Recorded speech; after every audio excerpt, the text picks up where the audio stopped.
Hi and welcome to Be More Super, the podcast. I'm Brian, your host, and if this is the very first time that you're listening to the show, well, welcome and thank you for listening. If you like the show, of course, please share, like and subscribe with all your friends. And this week we've got a great guest. We only had a very short time with this wonderful person because he's extremely busy at the moment. He is the star of Dukes of Hazzard and Smallville, and we chat a bit about Dukes and Smallville is Mr. John Schneider. Yes, Mr. Bo Duke and Jonathan Kent. So sit back, relax, and enjoy this wonderful, quick interview with John Schneider. And as always, our podcast is brought to you by the wonderful people at Prop Store of London. So please check out their website, propstore.com, for all your screen-used props and costumes. So here we go with the show. Sit back, relax, and enjoy our quick chat with Mr. John Schneider. Welcome to Be More Super, the podcast. Up in the sky, it's a bird. It's a plane. It's Superman. An action-packed podcast where we'll discuss all things entertainment. You're the answer to Are We Alone in the Universe? Conventions, prop collecting, cosplay, interviews, reviews, and so much more. The show starts with host Brian Gardner right now. Hello, John. How are you? I'm wonderful. How are you? Yes, I'm good, thank you. How's everything Good. in Louisiana today? It's absolutely gorgeous. Look, it's a beautiful day. It looks absolutely amazing there. So thank you so much for being on the podcast. Absolutely. I'm going to find a place to sit so I'm not moving around like this. So don't worry about that. John on the move, doing a tour of the studio. Well, what's that? I'm always on the move. So we're joined by John Schneider. He is one of my idols, and they always say, don't ever meet your idol or speak to them because you're probably going to get disappointed. And, fingers crossed, I've been a fan of yours ever since I can remember. I'm 40 now, so Dukes of Hazzard came out when I was born. And I've loved Dukes of Hazzard the majority of my childhood. So yeah, Me too. Yeah. So John, you was born in Mount Kisco in New York in 1960, and I've got to say, It's true. happy birthday, sir. Happy Thank you birthday. very much. And you are looking absolutely amazing. What is your secret? Because apparently you're 60 years old. I know. Gosh, don't tell me. I think just being happy, doing what I love to do. Alicia and I make movies and music all the time. We take care of our health. We sleep. We drink. We do CBD oil. We do all kinds of stuff. But tell you what will keep you young is not doing things you don't like. Exactly. I completely agree. There you go. Completely agree. Yeah. So throughout this interview, I'm going to try and cover everything that people know you for. But I really want to plug your book. I love that. Thank you. Book My Life, My Way. Exactly. Your My Life, My Way, which is available on your website, johnsnyder.com, and also Amazon here in the UK. So let's talk about what everyone, loves you for of my age, which is Dukes of Hazzard. What an amazing show. I won't ask you too many questions because obviously I want people to buy the book and find out the stories within the book because apparently you cover the majority of Dukes within your memoirs. Yes. So when starting the Dukes, at what point did you feel, do you know what? I'm a star. Well, personally, I think you are when I saw my picture it was a magazine called Us Magazine. I don't even know if they have Us Magazine anymore. But when I saw the picture of Tom, Kathy, and I in Us Magazine, it was a little bitty picture. But I realized, oh my gosh, my picture is in print. And this was very important. It's in color. Oh. Because up until then, if you did a local newspaper, you got you'd get your picture in the newspaper, but it was always black and white. So the fact that this was a color glossy photo of me in a magazine, I knew that something was up. Wow. And did you keep anything from back then? Any press clippings or anything like that? I had a lot of stuff, but we had 2 terrible floods back in 2016 here, so I kind of lost everything that my mother had saved, and everything that I had saved got wet. So old TV guides and old Us magazines don't fare well in the floodwaters, but I still have all those memories. I mean, it was great. Dukes of Hazzard was a very successful show right out of the box. It was not something that grew on people. It came on that one Friday night. I think it was the 26th of January, 1979, and people just stopped what they were doing to watch it. Yeah, and they still do. You know, it's odd. After all these years, people still, they love the Dukes of Hazzard, or they just can't stand it. There's no like casual, well, you know, it's okay. There's none of that. Yeah. It's either, my God, I can't wait to see it, I want a General Lee, or what the hell was that? Well, to be honest, you have got a massive fan base for Dukes of Hazzard, and you do a bow extravaganza every year. You know, half of my listeners, believe it or not, are in the US. So it's great. Terrific. It's great for them to know, because obviously with everything going on, your extravaganza got postponed, but you've redone the dates for July. Am I right in saying that? Yes. July Excellent. 18th and 19th. Wonderful. And from the look of it, it makes me want to fly over. It makes me want to attend. Do you know what? One day, I will make it a mission to come to the studios. But you've got everything there. You've got fairground rides. You've got music, 3 stages. From the videos I've seen from the previous year, it looks absolutely amazing. It's really so much fun. Yeah, so much fun. And food. Oh my God, the food we have here. It's Louisiana, so it's amazing. But I tell you, we're also filming. We're doing a movie called Stand on It, and we've done quite a bit. We were filming, actually, because it has a lot to do with cars and chases and things. We filmed a little on Saturday. One of the cop car wrecks going down the hill into the river. So we're not able to film right now with any crew of any size, but we're still filming. Yeah. So when all this stuff is lifted and we're back at Beau's Extravaganza, it's a tribute to Smokey and the Bandit. So it begins and ends at the fairgrounds. In this case, it begins and ends at Beau's Extravaganza. So we are expecting between 10 and 15,000 people here, which is what we had last year. So I'm excited. And if people come to Beau's Extravaganza, they will be in the movie because we need crowds. We need a lot of people. So I'm looking forward to that. And we're going to jump. There's a river not far from me right here. In the true spirit of Smokey and the Bandit, we're actually going to jump the Tickfaw River in the black Hellcat that I've been putting up on my YouTube. It looks beautiful. Channel. Looks absolutely amazing. It really does. It's a great car. I mean, obviously, it's not going to replace the original Smokey and Bandit, but I mean, you were in that movie in 1977, was it? You actually 76. They filmed in 76. Yeah, so you was in that, and now you're doing a tribute, homage to that movie. And from everything I can see on social media, on your Facebook page, it looks absolutely amazing. You and your wife doing the scene with Burt Reynolds and Sally Fields, absolutely stunning. I cannot wait. I cannot wait. You know what? I can remember seeing the video of you unveiling the car. And I was watching it, and then all of a sudden, right at the end, it said, "No, you've got to go to John's I know. It felt backstage." terrible. Yeah, and I was like, "No!" So I went over and actually saw the car, and it's absolutely beautiful. It's I'm sure, gonna be amazing.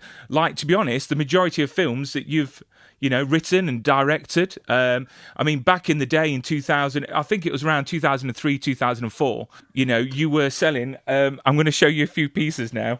I'm going to geek out a bit. I bought this off an auction from you. It was your jacket. That's your Mall of America Planet Hollywood jacket. Oh my gosh, that's great. and then a Smallville You got the Smallville. Oh my God! Yeah, look at that. Yeah, I got that. So I keep that with pride. So yeah, a bit of a super Brian. fan. So just a few more questions on Dukes. Can you remember the first time you got recognised as Bo? Oh my gosh! Yeah. Well, I'm running to get my cup of coffee. Yeah, that's fine. We were in. I lived in Atlanta at the time that we were doing Dukes, and. Hey, buddy! Oh, look out! Whoop! There's a little fella. No, now here's what's so great. Is that a General Lee? We're talking about the Dukes of Hazzard. Let me show you something. Hold him up. What is it? Where's the General Lee? There's the General Lee. I was worried because I just picked up my hot coffee, and under my feet he came. Like they do at that age, they creep up on you. So we were. We had finished doing the show, and. I went to this place called Perimeter Mall. And in Perimeter, it's a place that I'd gone to 1,000 times because I lived in Atlanta when I got the Dukes of Hazzard. I was living in Atlanta. And but the show had been out for about a month or so. So the show had been on 3 or 4 times. I went to this place that I always went to, and I was absolutely mobbed. Yeah. And that was the first time I really realized how successful the show had become immediately. So it was pretty cool, and especially because it was in a place that I used to hang out all the time. Trying to get you set up here. There we go. And so it was great. That's in the book. My brother was with me. Yeah, and it's pretty. It was pretty amazing. And then of course Dukes did so well for so long. Still does well. But that was in a 3-network world. I don't know that anyone in television or movies will ever actually experience what someone from a #1 show in 1980 experienced. Yeah. It's an entirely different. Whether there were 3 channels, now there's as many channels as there are people. So there's so much content now to watch. When Dukes of Hazzard was on, like it or not, no one was unaware of a thing called the Dukes of Hazzard, just as no one was unaware of A-Team or Dallas or Chips or any of those sorts of television shows. Didn't mean they watched them. It just meant if you said, "Oh, did you see Dukes of Hazzard?" They'd say, "Oh, I don't watch that." But now, somebody can ask me if I saw the #1 show on Hulu, and I'll have no idea at all what they're talking about. Yeah, of course. So it's a different world. And in the series, why a Dodge Charger? Was it always going to be a Dodge Charger, or did they have other cars in mind? Because don't get me wrong, the General Lee is a beautiful car. One day I will try and own one, but they're always nice to look at. They really are fantastic cars. It's a beautiful car. In the script, it was always a Dodge Charger. Right. Okay. Yeah. So as far as I know, they had no other thought about that because Richard Petty drove a Charger. Yeah. So same body style. But I think that's why they decided to do that. And I'm so glad because it's a big car and it has a kind of a ledge. There's not a lot of cars that are that easy to climb in the windows of. Yeah. And that one happens to be pretty easy to do.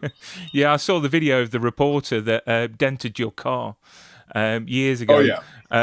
And you must have been devastated when that happened. Oh, yeah. Well, it's like your baby. We played that out pretty well. He was in Chicago, and I went and did another show for him. And you smashed his car up. Beat his car to death with a baseball bat. Yeah, that was awesome. And then, obviously, if anyone wants to find out any more about Dukes of Hazzard, it's in your book.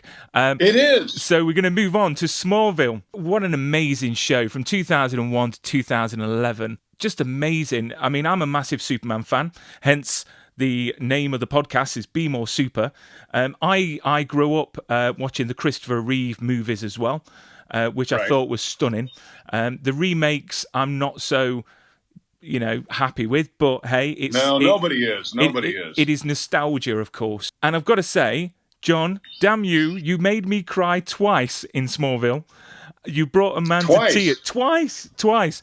So in episode 100, The Reckoning, when you died, we all know the mythology of Superman and Jonathan Kent, and we knew that he was going to pass away at some point. But to pass away in that sort of style, it was just it was just art. It was just fantastic, and I couldn't stop crying because your character throughout the series, throughout the seasons, it's just such a father figure, and I think that every person watching that can relate to you as a father, and it was just beautiful. And did you have much say in that episode? How you wanted to go? Did they write it differently? They did write it differently. They wrote it that when Martha and Clark came home, I was already dead in the driveway. And I refused. I said, no, just this man can't be found dead. This man has got to die in the arms of those he loves. And I was fairly unpopular that evening for holding on to my, sticking to my guns. But, by the time you've played a character for a while, and I would have contact with the audience. The people that wrote Smallville, Al and Miles, are amazing. They're fantastic. Yeah. But they never had any contact with the public where someone came up and said, oh, my God, you're the father I never had. You're Jonathan Kent. Yeah. They did not truly understand the impact that character had on the audience. So I thought that if ever there was a character on television that needed to die like John Wayne would die, it was Jonathan Kent. So that's what I did, and I think people loved it, and I'm quite sure Al and Miles have been taking credit for that scene ever since. As they should, Yeah, they created the best part of Superman.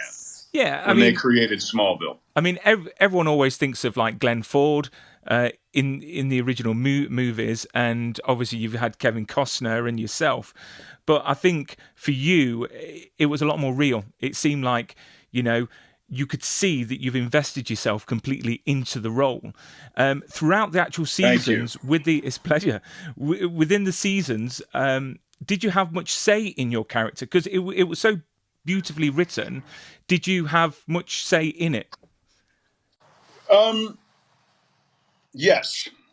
But again, without being asked.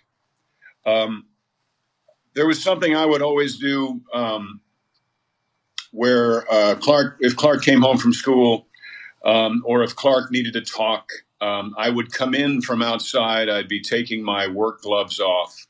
It was always in the process of doing something that I had to stop in order to chat with my son. That was not part of any of the scripts at all. They would rather have me waiting in the kitchen for my son to get home because I'm so anxious to find out how his day was at school. Yeah. Which is just not the nature of people who have teenagers. Yep. Even if their teenagers are going to grow up to be Superman, which we didn't know. But so I added an element of life outside of whatever was happening with Clark that was not in there. But I mean, there was so much. I mean, it sounds like I don't want to diminish in any regard what Al and Miles did because they created an amazing character. They wrote the line, I wanted you to see where the money came from that bought that truck when Lex had given Clark the truck. Great line.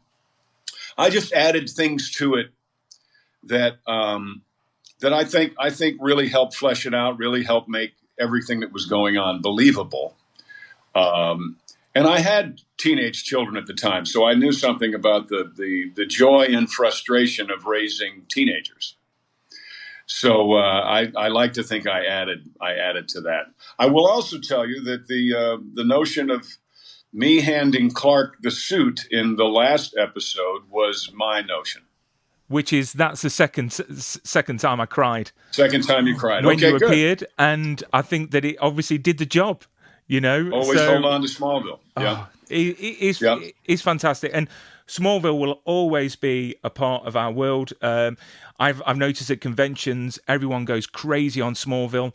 I was at one not long ago, Wales Comic Con, and you had the cast. You had Tom Welling, Michael Rosenbaum, you had Erica Durrance. You had the majority there, but not you. Right. Are you going to come over to the UK at any point? Oh, I'd love to. Excellent. I would love to, yeah. We'll try and get some balls come. rolling. We'll try and get Wales Comic Con to stand to attention and get the Schneider. Please do. I would over. love to do it. And then I would love to. I mean, not only are you an actor, you're a filmmaker, but you're a musician as well, and a damn good musician. I've got to say, bless you. You've had 4 number 1 hits. You've had 17 entries into the country charts, but there was a massive gap. You finished in, was it 1987? And then there wasn't hardly any music. And then all of a sudden, you've come back with a vengeance. Which yes. I've got to say, your new stuff is fantastic. Oh, thank you. And you should come over, definitely, and perform in the UK, because the country scene in the UK has become amazing. And obviously, your album, Redneck Rebel. Redneck Rebel. There we go. Say that 10 times after a pint.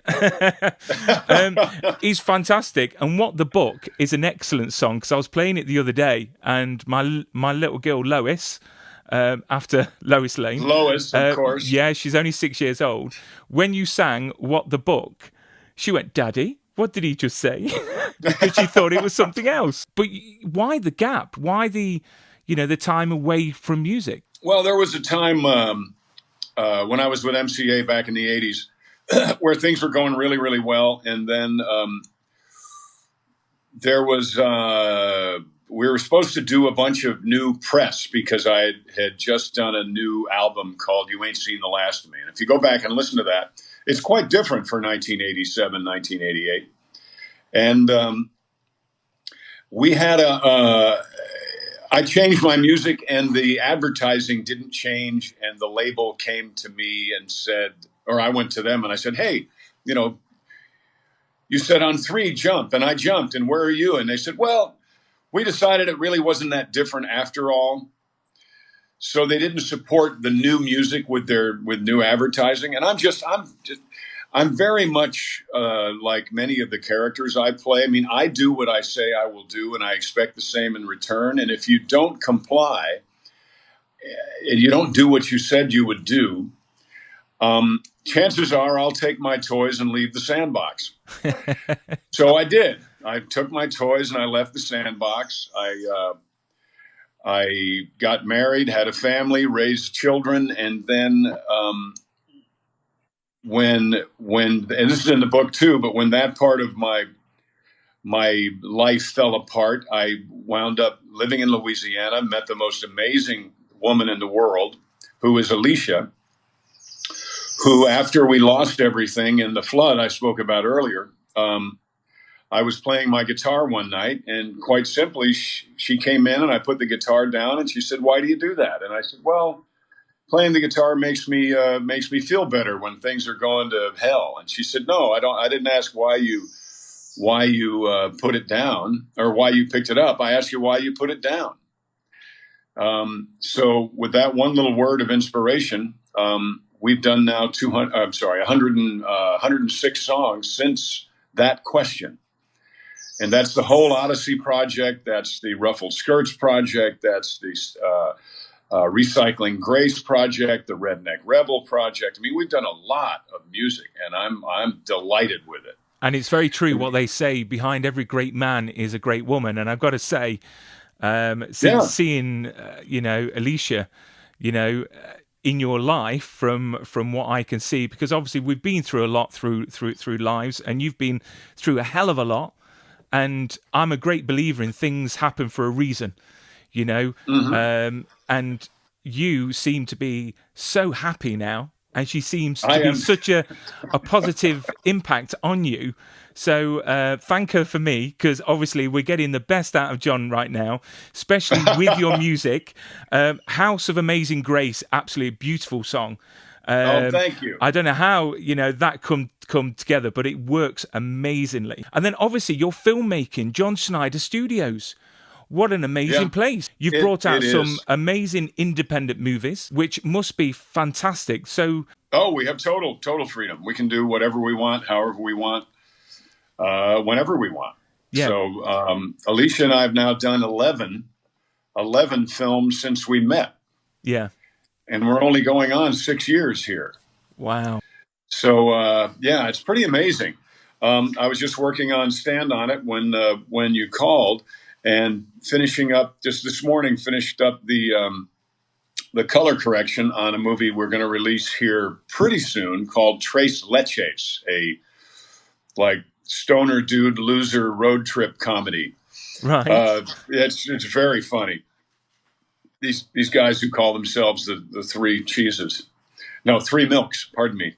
Three Milks. That's one of the jokes in it. Three cheeses? No, it's Three Milks. And you've done and I was just about to say, you've done something fantastic. So anyone that's subscribed to your Facebook and your YouTube, especially YouTube, you've actually released Anderson Bench for people to watch.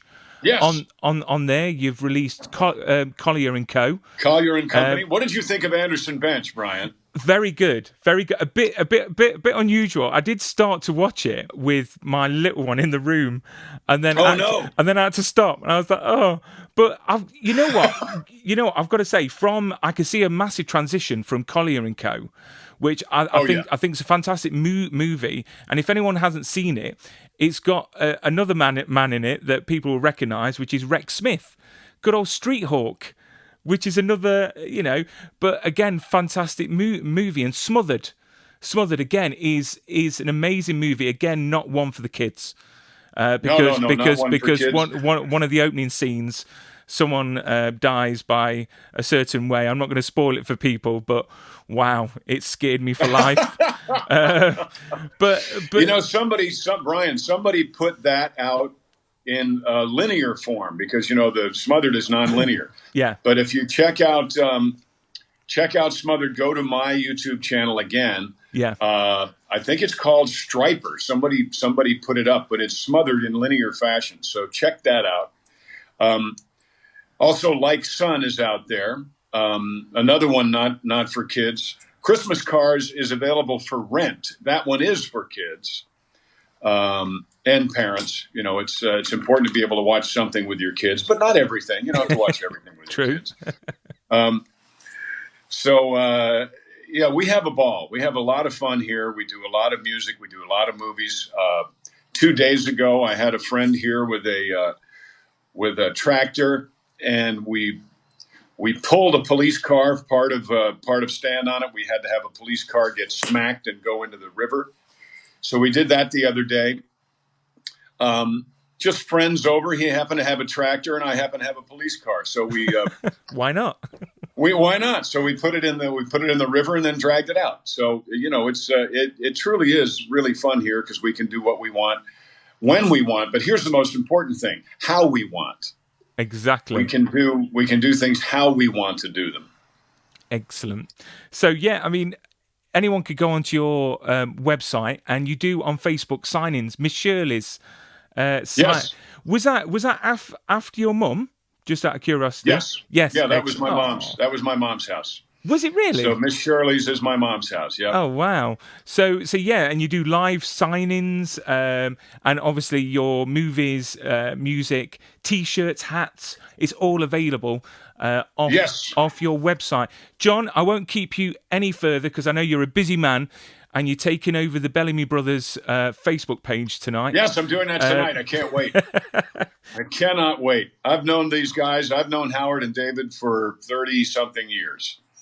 And it's going to be, it's all right. It's going to be so much fun. They're that group where you think, oh, yeah, I remember that song. Oh, that song. Oh, my. They've had 20 number one songs. They've sold over 40 million records. Wow. And, so I'm going to do that tonight. It's going to be fun. And hopefully they're going to reciprocate next week and take over my Facebook. Looking forward to it, John. Thank you so much. And I hope that you do make time to come over to the UK. Bring your band with you, because everyone's doing it now. Keith Sutherland, Kevin Costner. But I've got to say, I could listen to your voice all day. and it's absolutely beautiful. But thank you so much for making a fan's dream come true. I've interviewed many Hollywood actors, from Thomas Jane to Kim Coates from Sons of Anarchy and other stars, and I've got to say I've been looking forward to this one the most, in all fairness, because I am a true fan. Thank you so much, well, John. Brian, thank you so very much. And thank you for having the Hard Rock or the Planet Hollywood jacket and the Smallville jacket. It's just great. Just great. You take care of yourself. You too, sir.